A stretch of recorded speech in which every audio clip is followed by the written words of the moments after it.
Ce ne sont pas toutes les personnes qui viennent vers vous, qui viennent avec de bonnes intentions.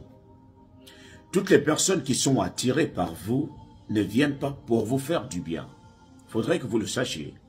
Et c'est à vous d'avoir la sagesse pour dire que vous n'avez pas besoin de remettre votre corps à n'importe qui. Il y a certains hommes qui sont attirés par vous. Vous allez vous dire que c'est par rapport à votre beauté, vous allez vous dire que c'est par rapport à votre comportement, vous allez vous dire que c'est par rapport à votre ascension sociale. Non. Certains hommes viennent vers vous pour venir achever leur travail spirituel. Certaines femmes également sont attirées par des hommes et vont vers certains hommes pour achever leur travail spirituel. C'est l'histoire de cet homme-là qui voulait tellement être riche et qui voulait voyager pour les États-Unis. Alors, comme il était issu d'une famille très pauvre, il ne voyait pas d'issue. Les conditions pour voyager, même pour un visa touriste aux États-Unis, il faut prouver qu'on a des liens forts au pays. Malheureusement, le gars n'en avait pas. Parce que pour prouver qu'on a des liens forts au pays, il faut au moins avoir un travail convenable. Pour prouver que notre vie au pays est bien, qu'on n'a rien à regretter, qu'on ne cherche pas à abandonner notre vie au pays pour aller rester aux États-Unis. Donc, étant donné qu'il avait essayé plusieurs fois de participer au visa touriste, on refusait son visa. Il était tellement désespéré qu'il était allé voir un féticheur pour dire « Je suis à bout. Il faudrait que tu me trouves quelque chose. Je n'arrive pas à convaincre les agents consulaires. Il me faut des liens au pays. Ce sont les liens qui me tuent. Je n'ai même pas de boulot convenable. Je ne fais que me débrouiller. Je fais la brouette. Qu'est-ce que je peux faire pour qu'on me donne le visa et pour que je devienne aussi riche ?» Donc, le féticheur lui a dit, bon, la condition que je vais te poser, c'est une condition qui est bien parce que tu vas t'enjailler, tu vas te sentir bien. Il dit, mais c'est quelle condition? Il lui dit, il faut que tu te rapproches d'une femme qui est en couple. Une femme qui est sur le point de se marier. Il dit, mais maintenant, où se trouve le lien? Elle est sur le point de se marier déjà, mais pourquoi devrais-je encore aller m'immiscer dans leur vie? Il dit non, c'est là où se trouve tout le secret du travail qu'on va faire. Alors le monsieur lui dit au féticheur d'approfondir, de lui faire comprendre.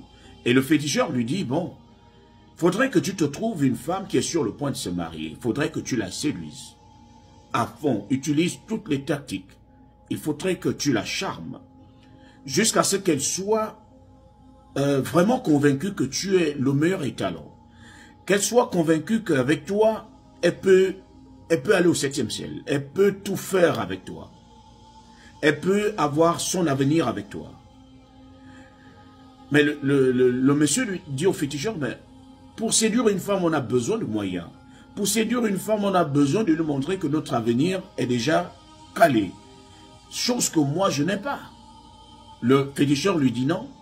C'est là où ton travail va commencer parce que si tu arrives à la séduire, tu peux lui promettre de bons moments, disons, de bons moments sur le plan intime.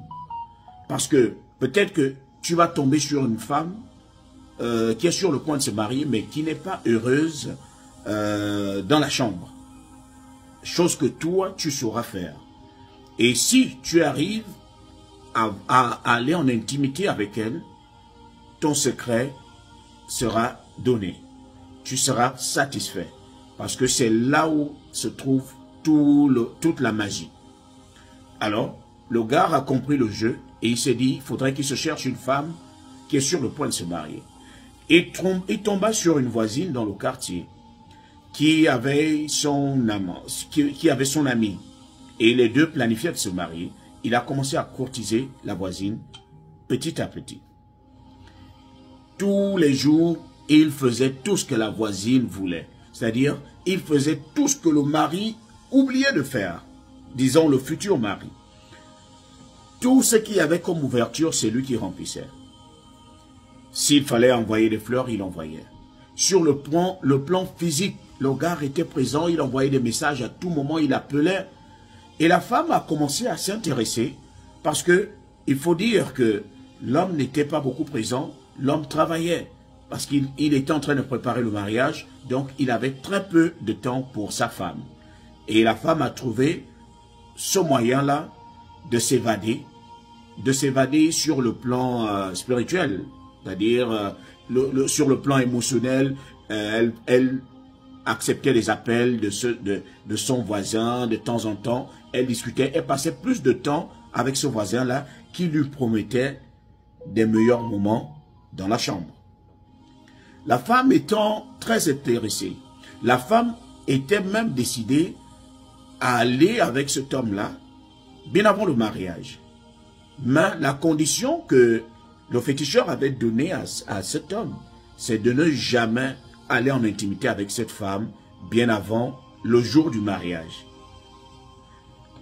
Alors, l'homme a tout fait pour que la femme ne vienne pas chez lui avant le mariage ou avant le jour du mariage. L'homme lui disait non, ce serait plus intense si on le faisait à la veille de ton mariage ou encore le jour J, mais en matinée. Est-ce que tu peux nous trouver du temps? La femme se disait que c'était juste, vous connaissez un peu les femmes qui veulent ressembler, qui veulent avoir des... qui veulent directement adopter la coutume occidentale où on doit aller jeter, on doit aller enterrer sa vie de femme célibataire, jeter la gourme pour les hommes. Donc la femme s'est dit, bon, je pense que je vais trouver une ouverture, je vais créer cette activité où on dit toujours aux femmes de se retrouver entre elles et la promise va enterrer sa vie de jeune fille.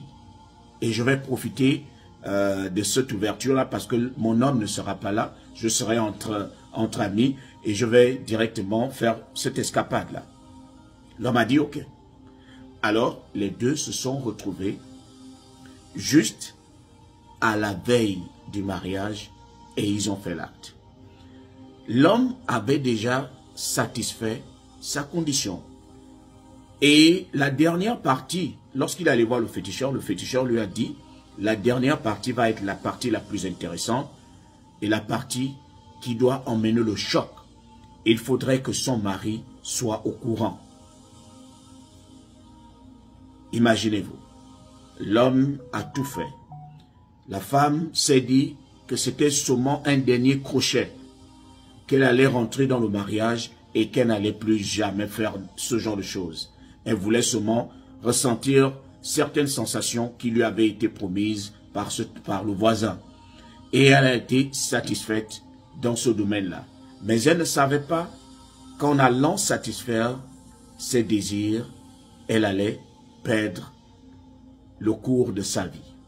Alors, il fallait que le gars qui allait sortir avec la promise de quelqu'un d'autre envoie les photos, sinon les messages au mari en question et lui dire que je viens de finir avec ta femme.